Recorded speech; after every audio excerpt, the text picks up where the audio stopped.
আমি 15ই মার্চ শনিবার সারা দেশব্যাপী ভিটামিন এ প্লাস ক্যাম্পেইন অনুষ্ঠিত হবে। উপজেলা স্বাস্থ্য বিভাগের পক্ষ থেকে সকলকে ধন্যবাদ। মিয়ানো মহোদয় বিষয়টি উত্থাপন করেছেন। আগামী 15ই মার্চ শনিবার সারা দেশব্যাপী ভিটামিন এ প্লাস ক্যাম্পেইন অনুষ্ঠিত হবে।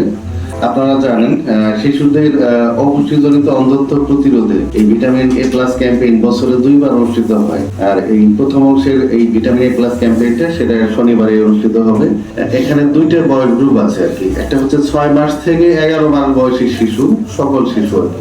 একটা করে নীল রঙের ক্যাপসুল যেটাতে 1 লক্ষ ইন্টারন্যাশনাল ইউনিট ভিটামিন এ অন্তর্ভুক্ত আছে এই ক্যাপসুলে। আর 12 মাস থেকে 59 মাস বয়সী শিশু অর্থাৎ 5 বছরের কম, 1 বছর থেকে 5 বছরের মধ্যে যে শিশু তারা পাবে লাল রঙের একটা করে ক্যাপসুল যেটাতে 2 লক্ষ ইন্টারন্যাশনাল ইউনিট ভিটামিন এ সংরক্ষিত আছে।